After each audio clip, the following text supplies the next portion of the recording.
Okay, in this segment, I get to ask questions of Kevin L. Smith. So, I'm going to ask you the same thing you asked me. Okay.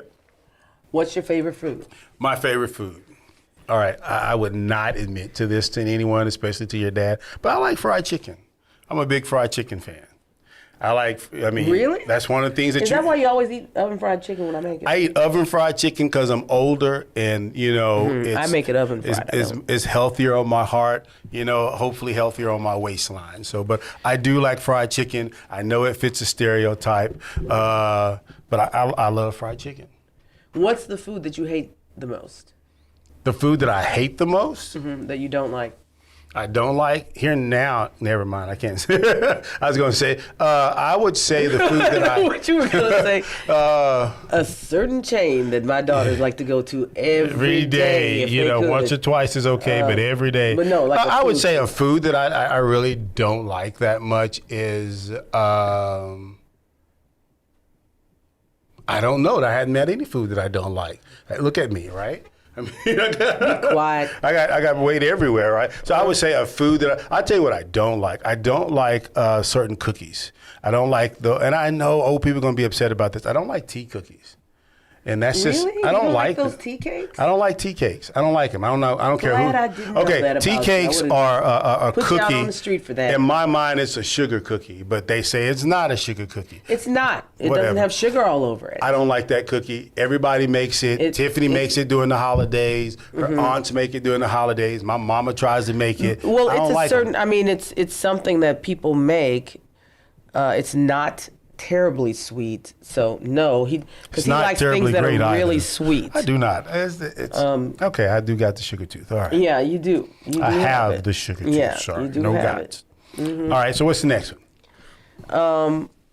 Who's your favorite historical figure? Historical figure. Okay, I have two, and one's going to be controversial. So let's deal with the easy one first. My favorite historical figure is Fredrick Douglass. That's just his life, going from being a slave and having being freed, not being free like someone freed him. He freed himself, right? And to go through the psychological bondage that he had to endure, and still having the capacity to be free and not bitter in regards to that. So Fredrick Douglass is my favorite historical figure. And then just the impact that he had on the people around him in the free community up north, that was really good. So give some background on Fredrick Douglass. Most people that are listening to us are not going to know who that is. Yeah, so Fredrick Douglass is African-American leader. He was born into slavery, born to his mother was a slave, his father was a white man, and so he was born into slavery at that time in the early 1800s. And from there, being born into slavery, right, he learned to read, and kind of follows that same the power of learning and the power of reading and thinking, right. And so he learned to read. He was very, I'm gonna use the word rebellious because I can't think of another word. He didn't accept slavery. He didn't accept, so he was that first, he was a bad Negro, right? That's what they would describe him as a bad Negro, and you can fill in the rest for that, right? And he stood up. When his master would want to beat him for resisting work, he stood up, he would resist it. And he took on the mindset of, if they're going to beat me, I'm going to resist and make it extremely difficult for them to get away with this. It's not going to go unchecked, right? And so he even was sent to a place where they trained Negro slaves to be better, right? And he resisted that. But it was a lot of psychological torture that he endured. And so he, even in the midst of that, he still stood firm for himself. And even when he left and escaped, it wasn't like it's romanticized in movies and everything. When you left as a slave, when you went north, it wasn't guaranteed, right? So most people ended up in Boston. And even then, they had people there who were looking for Negro slaves to return them. And if you got returned, I mean, they beat the crap out of you. But even in the midst of that, he was self-educated. One of my favorite speeches he gave is "Self-Made Man." Right, it's an awesome speech. You should look that up. Google that. It's worth listening to because really, when you think about that, think about how someone walked out of that period of time and then made a life and political change, then you should know that in this period of time.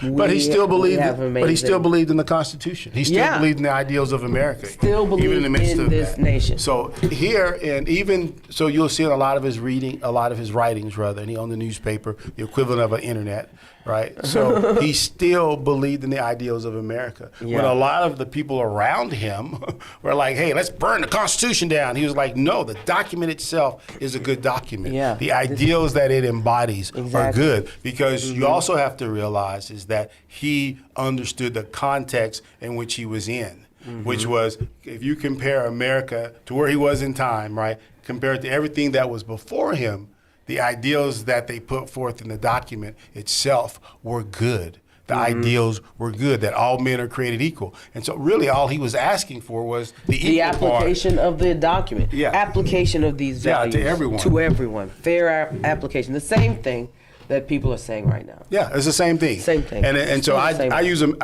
a metaphorical connection, right? So just like you had Douglas, who's saying the ideals of the Constitution are great, we want to keep them. And then he had a couple of friends, and I'm not even going to attempt to remember all their names, who were there. They're like, "No, let's burn it down. Let's take it away." He's like, "No, we just want the application to be fair. We just want the application to be applied to all men, right? To apply to us men as well. Be defined as men, everyone, right?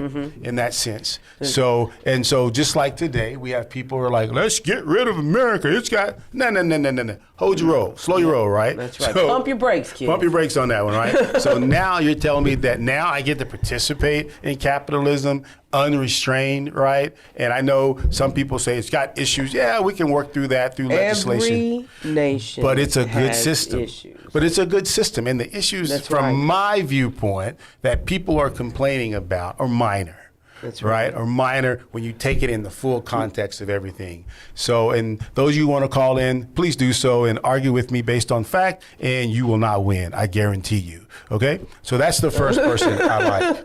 Right. So it's Fredrick Douglass. So let me. And so throwing down the gauntlet. And so the second person, though, and this is the controversial one, is that I like is Ronald Reagan.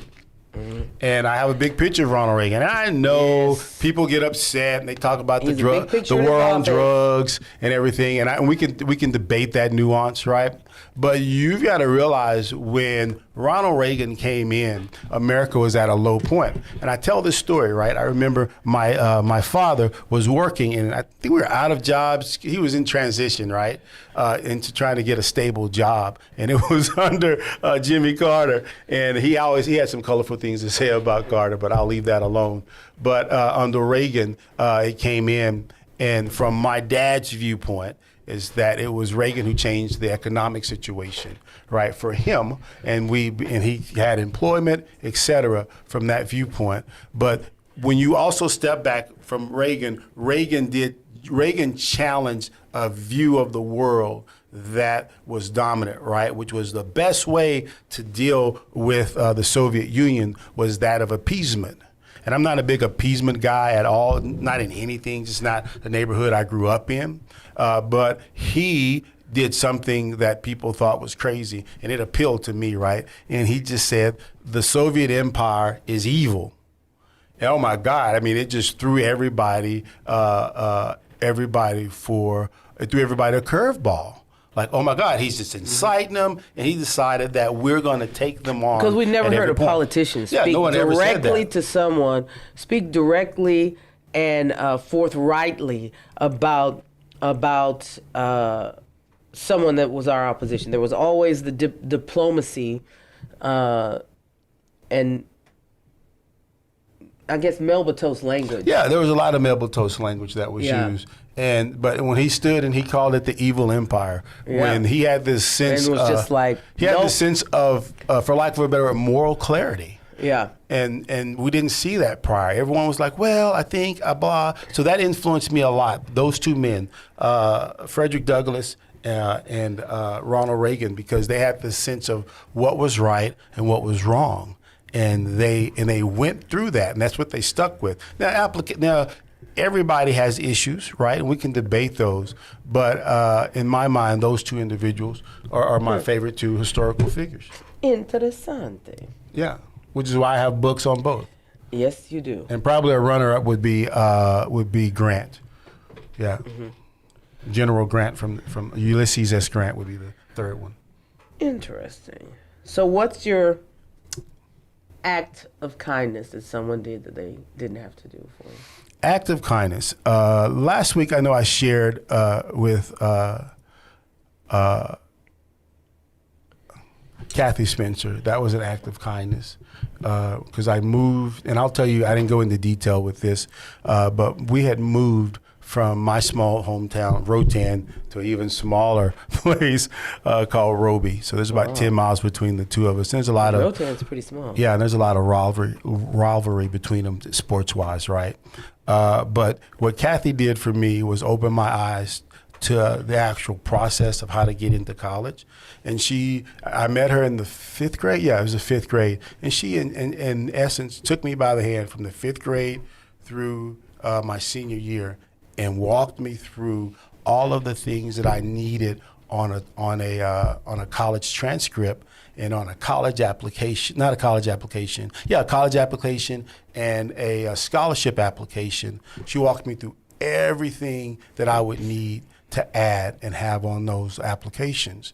And she walked me through that. She got me involved in 4-H. She got me involved in like all these different activities. And she didn't have to do that, right? And she did that, and that was an act of kindness that I think I would love to believe the myth that, I would have been successful without that. I don't think I would have. Just looking back over the things that that opened me up to, her taking me by the hand, saying, hey, Kevin, you need to do this. So I know whenever Kathy called, it was always an answer, right?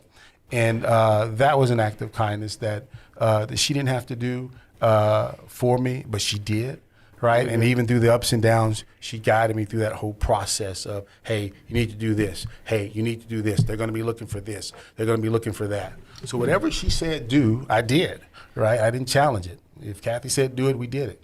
Right. And then if we didn't do it, my dad had lovely things to say about me in that. So, but yeah, that would be an act of kindness. It didn't have to be.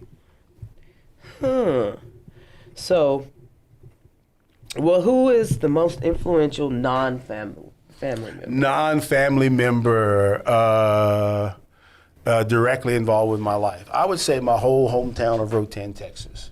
Right? So they really like Rotan. Just that's one of those places. This is a hometown story.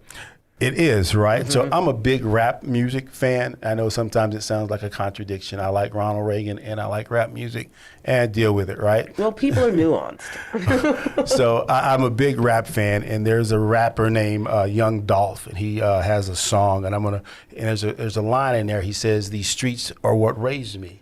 Right, and that's that one line that's there, In rap music, everybody has that one line that stands out to them, and I can listen to that whole line over and over again, right? Because it was my hometown that had this influence on me that is the person that I am today, right? And so, and the other day I was talking to Ernie. It was Annie. Yeah, so Annie and I were talking, and when you have kids, I have a 12-year-old and a 9-year-old, they ask you questions that you hadn't really thought about most times, right? So she was asking me, she found my yearbook. It's my senior yearbook, and she was asking me all these questions about my hometown, and the nuance of that, not nuance. What's the word I'm looking for? Nostalgia. Nostalgia of that is that the feeling that I think when I think of my hometown was the friends that I made, high school sports, right? I tell this story often about my second brother, Eric. He played, it had to be like 92. Yeah, 92. So he played for Rotan, Texas, right? Look it up. It's a small town, about 10,000 people, right? And they played they were at that time, they were a 1A football team. They played another 1A football team named Garden City. And and these are super small towns. They played in Garden City. Garden City probably at that time had about 900 people. Garden City had to request additional support for their infrastructure because they went from 900 to about 6,000 people because you had the number 1 and the number 2 Class A football team playing. And just that excitement, even as I tell that, it makes me feel, goosebumps, right, on that one. And just the feeling of that from a hometown feel, and just the feeling of being in a small town environment where you know everybody, right? You know this person, you just know the people in that small town. And that's the one thing that when you say the most influential non-family member, it would be my hometown. It would be the church that I was raised in, right? Little Zion Baptist Church, the pastor there at the time, Carrington, Reverend James Carrington and his wife, and just that whole environment of being around those people. And then all those older people having the influence. When Kevin and I got married, the whole town. Oh, she's gonna tell this story, right? Shut down. It felt like it, but the whole town didn't shut down. They all came to our engagement party. Everybody came to the engagement party that was held there. Yeah, the whole town did. There's a lot of people came down. It's more than 100 people. It's not that big of a town. It's more than 100 people live in Rotan, Tiffany. All right. But everybody came. Yeah, it was a good time. It was really good. It was really good because I'd never experienced small town America. So this was it was a great experience. I thought, wow, this really is where everybody knows everybody else. Yep, it really is. I mean, it was a great experience, and that's the one thing that I miss for my kids is being that small town environment where people know everyone. You know, that's the one thing that I miss. You didn't know that, did you? No, I did not. I did not. I thought, considering your usual warmth, because Kevin's always the person that's skeptical about anything or anybody that's coming our way. So, you know, the girls are always like, watch out for the bad guys. Bad guys could be here, there. They're always telling me, like, look at all the points of entry. I'm like, okay. You know, so I was surprised to hear that you miss small town America. I do miss small town America. I do.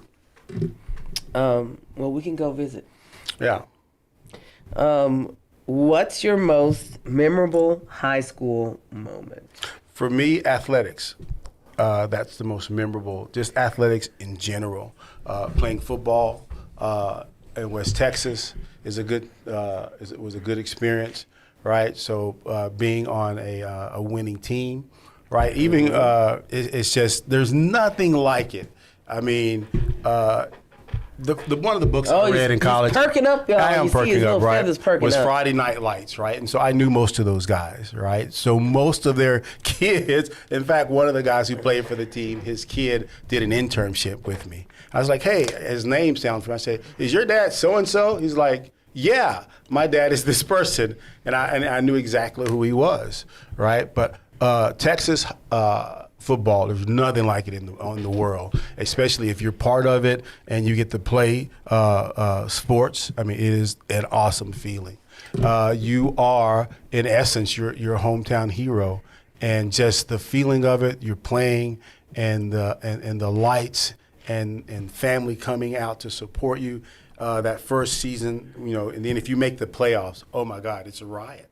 I mean, it is the great. I still remember a lot of those experiences, and I refer to a lot of those right now, right? And the one thing that I remember playing high school sports is we have a coach named Coach Posey, Ted Posey, and he's in his 80s now, right? But I remember him. He coached the linemen, right? And when you come down off the line, we did a play where the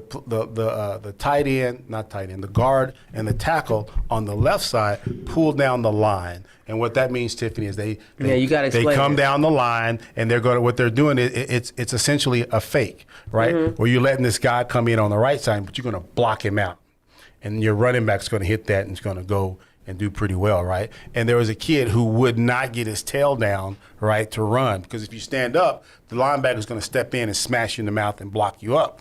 And Coach Posey kept telling this guy to do that, and he wouldn't do it. And so Coach Posey switched out with the linebacker. He doesn't have any pads on whatsoever. And David came down, wouldn't do it, and Coach Posey smashed him. Boom, knocked him down. And that stands out in my head to this day that, hey, there are certain processes and procedures that need to be followed to get the result that you want. Yeah, if you he'd don't probably do it, be up on charges in today. yeah, it probably would be. But we all thought it was cool, man. I was just like, Coach Posey, I mean, after that, Coach Posey was like this god, and man, he was a man's man in my mind. Yeah. And but yeah, the most memorable moments for me in high school were all sports centered, related, right? And I'm just really thankful for my time to be in there. Even like to this day, I still refer to times in my hometown. I mean, things that I experienced, different personality types. I'm like, this is how I'm going to deal with this person. It's like what we deal there, you know. Yeah. So which explains a lot of my kind of get out of my face mindset. Mm-hmm. Yeah, because he's definitely a no nonsense kind of person. You know, you do it. If you say you're going to do something, you say you're going to be someplace, you need to be there. You Get there. What's wrong with that? Just and I operate under that too. You know, standards. You know, all of this. You know, all of these questions just bring me back to standards. You have to have standards. But so that's looked down on though now. If you get standards now, you're racist, right? Mm-hmm. So that's this extreme left. I will say this. In order to accomplish what Texas Kidney Foundation is endeavoring to accomplish and will accomplish, then we will have the best team. We will have people with standards. Those who do not have standards need not apply. This isn't the place for you. You don't want to show up to meetings on time. This isn't the place for you. Yeah. So you don't want to be held accountable and go by metrics. It's not the place for you, because when you have a goal, there's only one way to reach goals, and that is with processes and procedures and measurements of the goal. And a lot of times when you're not aware of what the processes and procedures are, you need someone to help you, right? And I'm okay with that, with someone helping me go through that. Well, I'll say, you know, as we've been ramping up and getting our team together, we've been very fortunate to find people that understand processes and procedures. You know, when we teamed up with Texas Diabetes Institute, that was one of the first things that we experienced with Terry De La Haya and her team, is that they understood that. Let me interrupt you real quick. So the reason we're telling this is, one, to capture the essence of who we are, so you know who we are and our background and what we are involved with, so you understand the why of it, that we, you know, that we are people. We just didn't fall out of the sky, but there all these people behind us influenced us, and they have impacts on us. And to be the people we are today, involved with the things that we're involved in. So that's why we are who we are and why we're doing what we're doing. And where that look says we're about to be out of time, right? Yep. You're listening to On the Record with Tiffany here on 9:30 a.m. The Answer, and we can be seen on the African American Network Television, on YouTube, and wherever podcasts are streamed. Remember, we're more alike than we are different, and you can change the world if you just put together processes and procedures and goals.